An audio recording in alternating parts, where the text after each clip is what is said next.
brought you today is a copy. I do a lot of writing. I write a lot of speeches and just different little things that I try and put out into the world to just try and make change. So this is something I've written. I've got copies for you guys, but I'm going to read it to you first. It's called Frankenstein's Monster. I was born with a tiny glitch on my spine, and I now live out the prophecy of a brilliant young woman born in the 1800s. Mary Shelley, you suck. You saw the future from a perspective I live and breathe today. I am the creation of a new age Frankenstein. I live completely dependent on a capitalist society where survival of the fittest is the norm. In order to live, I require medical supplies, an adapted home environment, and a support network. I'm one of the lucky ones that survives with limited supplies, a moderately wheelchair accessible home environment, and amazing family and friends. I credit a rural childhood, 20 years of looking for accessible housing, and an amazing support network for my successes in a very cruel world. I'm not a monster who needs to be taken care of. I'm an educated, community-focused, hardworking, thoughtful woman who would like to participate here in Alberta, where I was born and raised. I'm tired of living a nightmare of another thoughtful young woman born centuries ago. This has nothing to do with space or resources. This is entirely to do with attitude. Our society's paternalistic, charitable attitude needs a readjustment. Do I have human rights in Canada?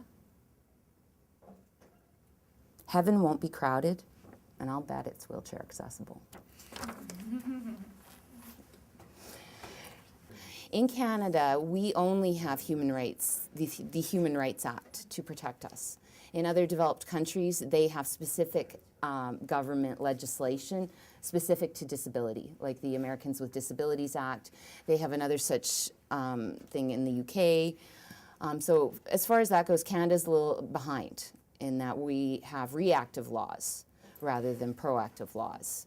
And I worked for the federal government for 15 years, and they finally sort of tired of trying to accommodate me. And so they offered me a medical retirement.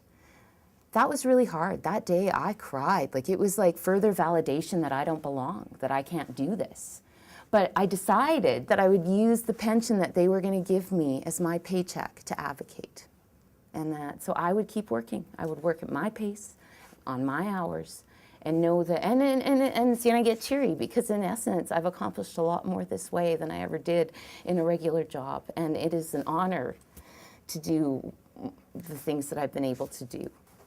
Okay, these are what I call my pseudo parking blocks. So pretend that they're big concrete blocks, right, that you have in parking lots, right? Well, there's never enough space, right? How am I supposed to get through this? But the ramp's right there. You mean I gotta go all the way down the block because I can't get past these blocks?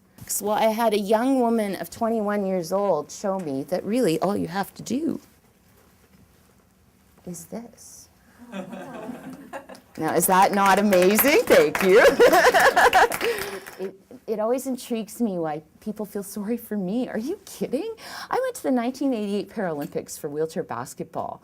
I've been all over the world traveling. Like, if you own it, right? And that's what we often talk about is ownership. If you can own it, I mean, there's amazing opportunities. I've had so many people in my life say that you can't. And I'm just very fortunate and grateful that I was always quicker than they were, because they usually were halfway out of their mouth saying it and I was already doing it. So that I feel grateful for having that kind of energy, because otherwise I don't know where I would be. And the reason I advocate today is because I have a sister without a disability who I shudder to think if she was in my shoes, what would happen. I mean, it's always interesting to me is that I see the world from a perspective that others don't. And how far we have to come, even with this group. I know they learned a lot tonight, and I am thrilled that they're open to learning.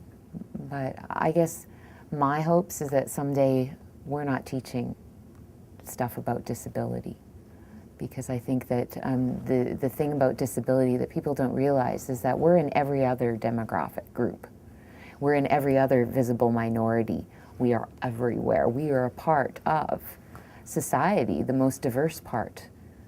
And yeah, I can't wait for a day where we're just included and we don't have to talk about it anymore.